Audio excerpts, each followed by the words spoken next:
Islam, namanya kompilasi hukum Islam, dibuatlah aturan tidak boleh menikah istri kedua sebelum ada izin dari istri pertama. Maka ibu jangan pernah takut, bu, jangan takut, jangan cemas. Tidak akan mungkin dia bisa menikah kalau tak ada izin matre 6.000 tanda tangan ibu. Selama izin matre tanda tangan tak turun, tak akan mungkin dia bisa menikah. Takbir.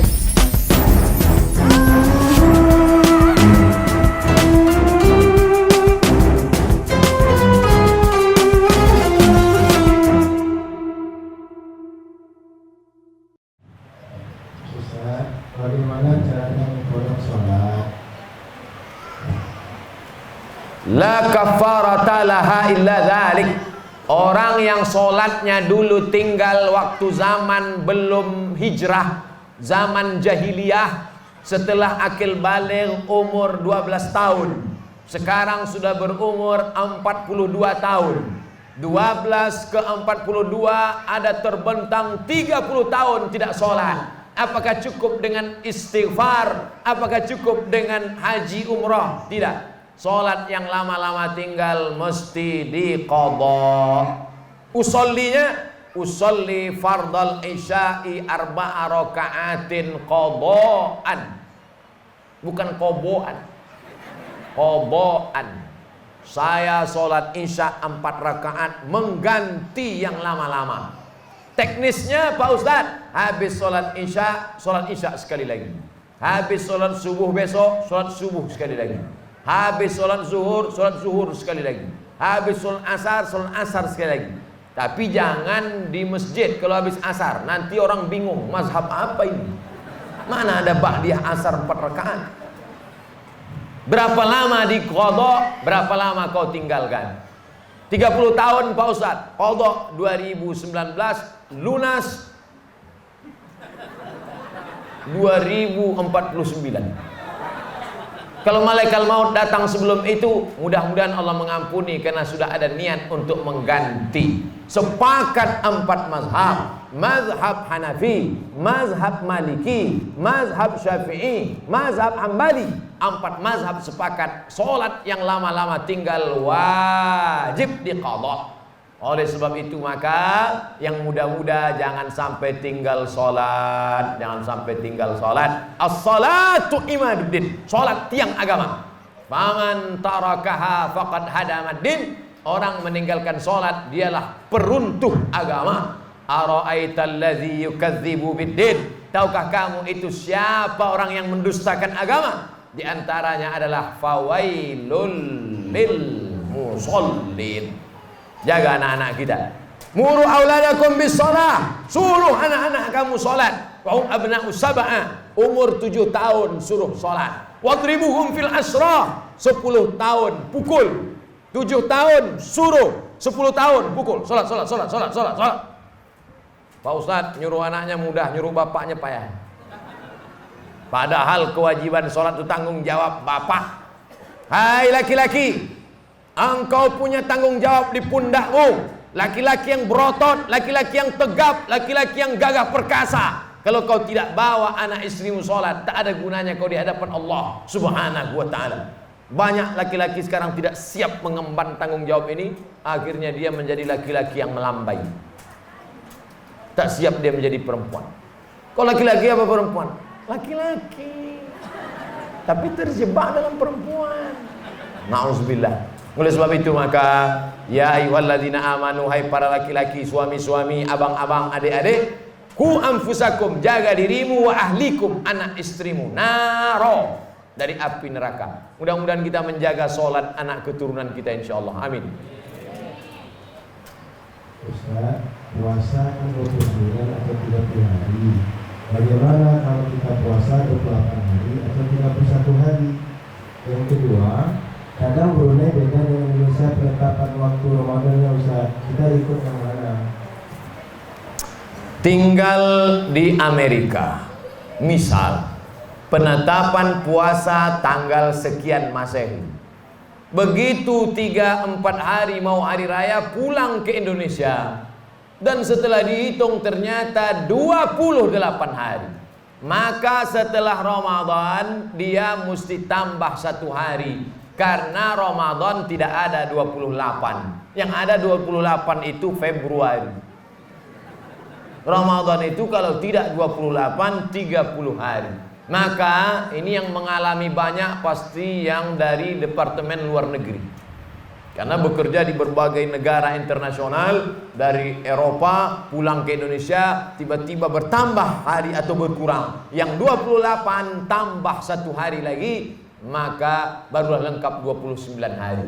Adapun kalau dia tinggal di suatu negara, cepat puasanya, sampai ke Indonesia lama berbukanya, setelah dihitung ternyata menjadi 31 hari, maka yang 1 hari berlebih itu bernilai sunnah. Sama seperti kita sudah sholat isya tadi, tiba-tiba pulang nanti ada 1 jamaah sholat isya, bolehkah kita ikut sekali lagi? Boleh ikut. Sholat yang tadi fardu, sholat yang kedua itu sunnah. Nah, itu tentang orang yang puasanya berlebih atau berkurang. Pertanyaan kedua, tinggal di Brunei Darussalam, ikut penetapan puasa Indonesia atau penetapan puasa Makkah Al-Mukarramah? Yang diikut adalah negara tempat kita tinggal. Dalilnya mana?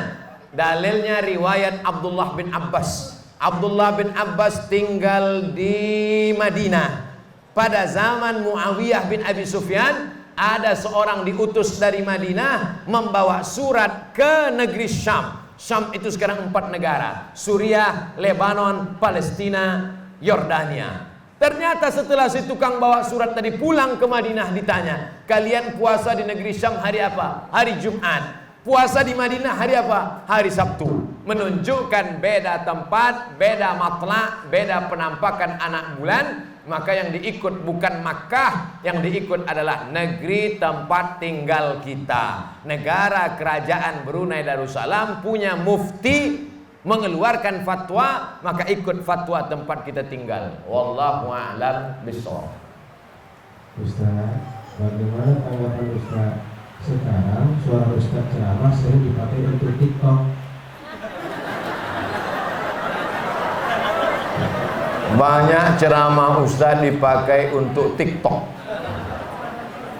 Saya sampaikan kepada para TikTok.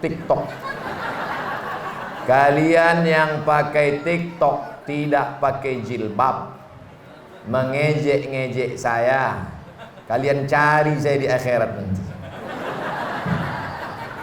Kalian yang pakai TikTok untuk diupload ke internet, mengejek-ejek, lalu kemudian mengambil keuntungan dari situ, yang kalian ambil itu haram. Kalian makan menjadi darah daging. Tidak ada ngambil duit, tapi dibuat itu hanya untuk banyak like, hanya untuk ketawa-ketawa saja. Sudah mempermain-mainkan agama. Adapun yang TikToknya itu, TikTok terbagi 2. Satu TikTok haram, satu TikTok halal. Ada dia pakai peci, anak muda, meniru ceramah, isi pesannya baik, mengajak sholat, ngajak puasa, bagus. Tapi ada anak gadis tidak pakai jilbab, pakaiannya tidak sopan, tapi menggunakan isi ceramah hanya untuk la'ibau wa huzwa, mengejek dan mempermainkan. Maka ingatlah, kalian akan tua, kalian akan sakit, kalian akan mati, kalian akan diminta tanggung jawab di hadapan Allah Subhanahu wa ta'ala. Allahumma ballaghtu, ya Allah sudah kusampaikan. Allahumma fashhad, saksikanlah ya Allah. Like and share. Nanti potong share biar mereka tonton, biar tengok. Takutnya yang itu pula di TikTok kan. Wallahu a'lam bishawab.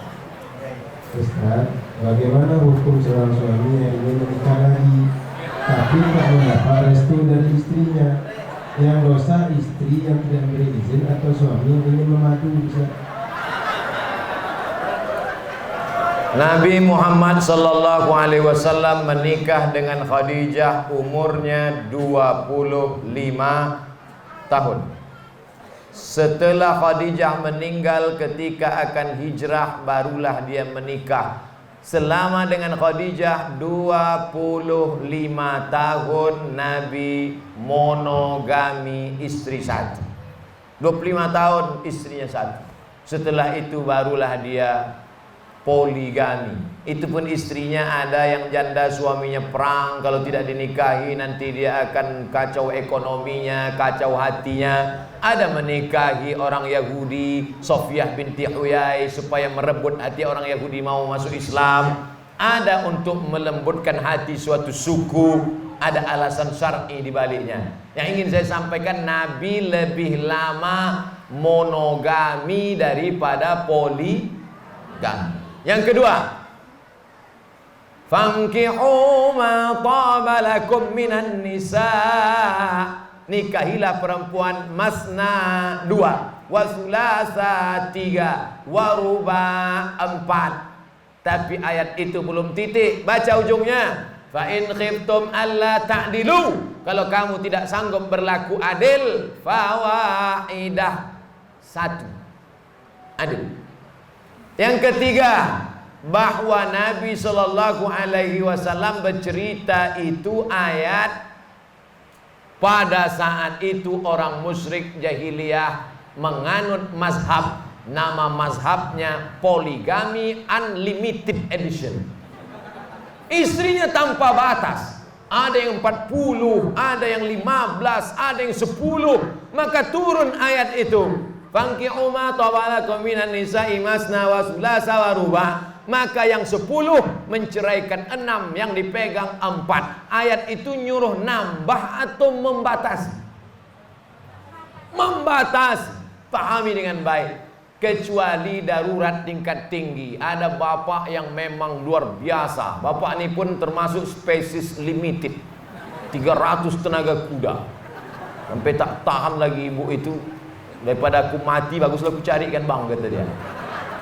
Saking banyaknya orang menikah, memperdulikan tidak, memperturutkan yang dia inginkan, tapi tak sesuai kemampuan dengan keinginan, maka pemerintah Republik Indonesia dengan kombinasi hukum Islam, namanya kompilasi hukum Islam, dibuatlah aturan tidak boleh menikah istri kedua sebelum ada izin dari istri pertama. Maka ibu jangan pernah takut, bu. Jangan takut, jangan cemas. Tidak akan mungkin dia bisa menikah kalau tak ada izin matre 6.000 tanda tangan ibu. Selama izin matre tanda tangan tak turun, tak akan mungkin dia bisa menikah. Takbir. Makanya ibu sebelum tidur malam, kalau nampak di dekat-dekat tempat tidur itu ada kertas, matre, waspada. Ana tahu pas kita sedang tidur diginikan ya.